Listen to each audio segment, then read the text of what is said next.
మీరెప్పుడైనా చైనా వెళ్ళారా? లేదా చైనా వెళ్ళిన వారితో ఫోన్లో మాట్లాడారా? లేదంటే చైనీస్ యాప్స్ వాడుతున్నారా? అయితే ఈ వార్త మిమ్మల్ని ఖచ్చితంగా షాక్కి గురి చేస్తుంది. ప్రపంచవ్యాప్తంగా ఏకంగా 140 కోట్లకు పైగా ప్రజలపై చైనా కన్ను వేసింది.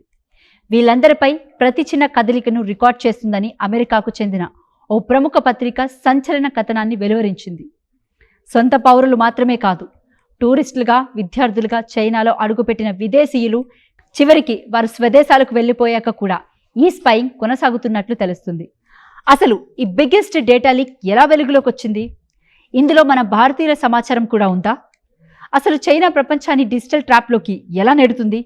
ఈ వీడియోలో తెలుసుకుందాం.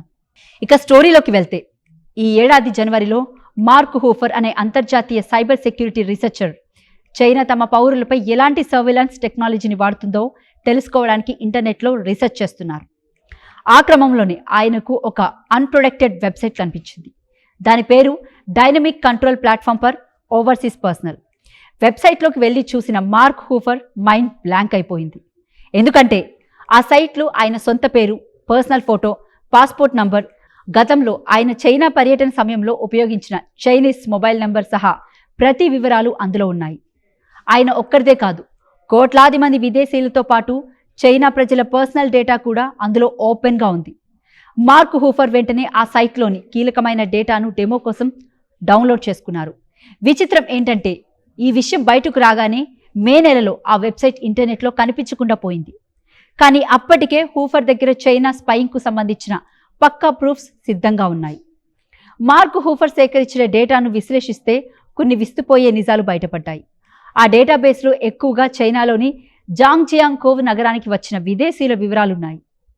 ఇందులో Bharat, Taiwan, Australia, Canada, New Zealand, Britain, America, Egypt, Iran, Israel, Morocco, Pakistan, Sudan వంటి అనేక దేశాల పౌరుల డేటా ఉంది. ఇక్కడ అత్యంత ఆందోళనకరమైన విషయం ఏంటంటే, జాంగ్జియాంగ్కోవ్లోని హేబే నార్త్ యూనివర్సిటీలో చేరిన విదేశీ విద్యార్థుల సమాచారం కూడా ఇందులో ఉంది. వీళ్ళల్లో భారత్, పాకిస్తాన్కు చెందిన మెడికల్, టెక్నికల్ విద్యార్థులే ఎక్కువగా ఉన్నారు. ఆ విద్యార్థుల వ్యక్తిగత వివరాలు, వారు రోజువారీగా ఎక్కడికి వెళ్తున్నారు, ఎవరితో మాట్లాడుతున్నారు, చివరికి విమానాలు లేదా రైల్లో వారు బుక్ చేసుకున్న సీట్ నంబర్తో సహా ప్రతి డీటెయిల్ ఆ డేటాబేస్లో నమోదై ఉంది. ఆందోళన కలిగించే అంశం ఏంటంటే, వీళ్ళు చైనాలో చదువు పూర్తి చేసుకొని తమ సొంత దేశాలకు వెళ్ళిపోయాక కూడా ఈ ఫోన్ ట్రాకింగ్, ఫోన్ సిగ్నల్స్ ఆధారిత నిఘా కొనసాగుతుంది.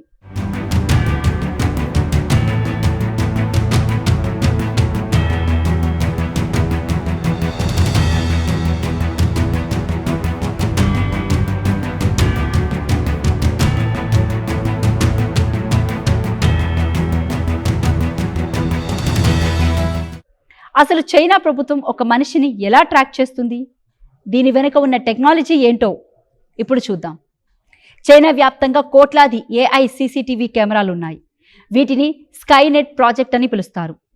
మీరు రోడ్పై నడుస్తున్న, సబ్వే స్టేషన్లో ఉన్న ఆర్టిఫిషియల్ ఇంటెలిజెన్స్ మిమ్మల్ని క్షణాల్లో గుర్తుపడుతుంది.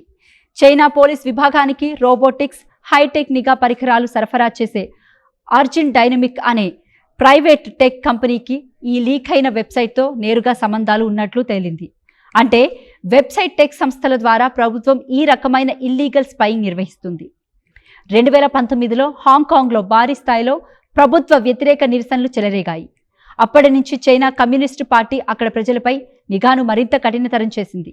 చైనా ప్రజలకున్న విదేశీ భాగస్వాములను, విదేశీ కనెక్షన్స్ను ప్రత్యేకంగా మార్క్ చేసి ట్రాక్ చేయడం ప్రారంభించింది.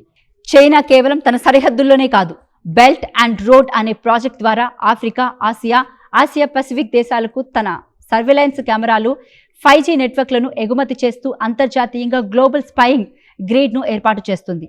చైనా చేస్తున్న ఈ గ్లోబల్ సర్వేలెన్స్ వల్ల ప్రమాదాలు కూడా ఉన్నాయి. ఎందుకంటే ఒక విదేశీ పౌరుడు లేదా విద్యార్థి భవిష్యత్తులో తమ దేశంలో ఏదైనా ఉద్యోగంలో చేరితే చైనా దగ్గరున్న పాత ప్రైవేట్ డేటా ఆధారంగా వారిని బ్లాక్మెయిల్ చేసే ప్రమాదం ఉంది.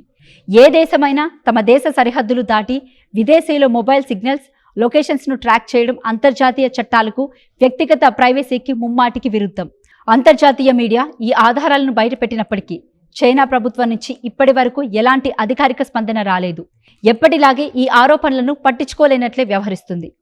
మనం వాడుతున్న డిజిటల్ యుగంలో ప్రైవసీ అనేది పెద్ద క్వశ్చన్ మార్క్గా మారింది. చైనా తన సొంత పౌరులను మాత్రమే కాకుండా విదేశీయులను, చివరికి మన భారతీయ విద్యార్థులను కూడా డిజిటల్ కెమెరాలు, ఫోన్ సిగ్నల్స్ ద్వారా ఈ స్థాయిలో ట్రాక్ చేయడం అత్యంత ఆందోళనకరమైన విషయం. డిజిటల్ సెక్యూరిటీ విషయంలో మనమందరం ఎంత అప్రమత్తంగా ఉండాలో ఈ ఘటన మరోసారి నిరూపించింది. మరి చైనా సాగిస్తున్న ఈ గ్లోబల్ నిఘా నెట్వర్క్పై మీ అభిప్రాయం ఏంటి? మన దేశం ఇలాంటి సైబర్ థాట్స్ని ఎదుర్కోవడానికి ఇంకా ఎలాంటి కఠిన చర్యలు తీసుకోవాలి? కింద కామెంట్ సెక్షన్లో మీ అభిప్రాయాన్ని తెలియజేయండి. ఇలాంటి మరిన్ని ఇంట్రెస్టింగ్ వీడియోస్ కోసం మన ఆస్ట్రీమ్ ఛానల్ను ఇప్పుడే సబ్స్క్రైబ్ చేసుకోండి.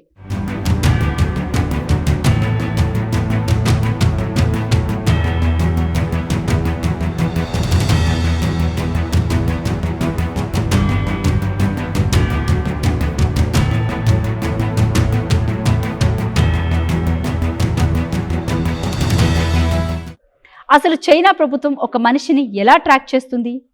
దీని వెనుక ఉన్న టెక్నాలజీ ఏంటో ఇప్పుడు చూద్దాం. చైనా వ్యాప్తంగా కోట్లాది AI CCTV కెమెరాలు ఉన్నాయి. వీటిని స్కైనెట్ ప్రాజెక్ట్ అని పిలుస్తారు. మీరు రోడ్పై నడుస్తున్న, సబ్వే స్టేషన్లో ఉన్న ఆర్టిఫిషియల్ ఇంటెలిజెన్స్ మిమ్మల్ని క్షణాల్లో గుర్తుపడుతుంది.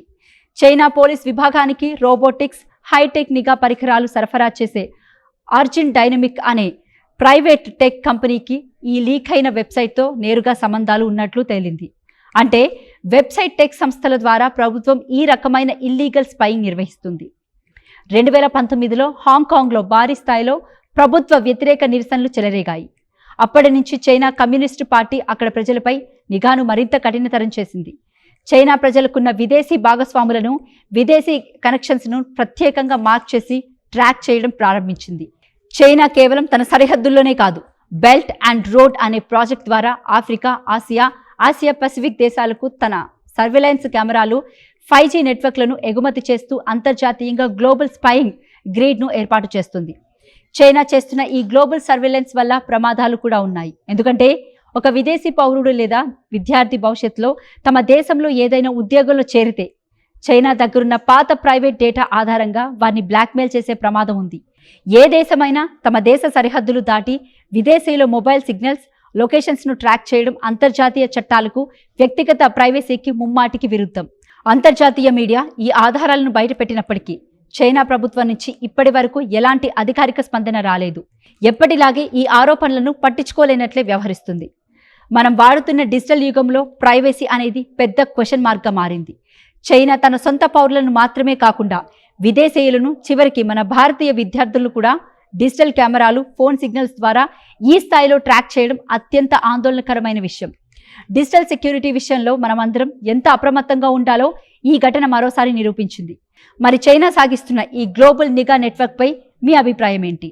మన దేశం ఇలాంటి సైబర్ థాట్స్ని ఎదుర్కోవడానికి ఇంకా ఎలాంటి కఠిన చర్యలు తీసుకోవాలి? కింద కామెంట్ సెక్షన్లో మీ అభిప్రాయాన్ని తెలియజేయండి. ఇలాంటి మరిన్ని ఇంట్రెస్టింగ్ వీడియోస్ కోసం మన ఆస్ట్రీమ్ ఛానల్ను ఇప్పుడే సబ్స్క్రైబ్ చేసుకోండి.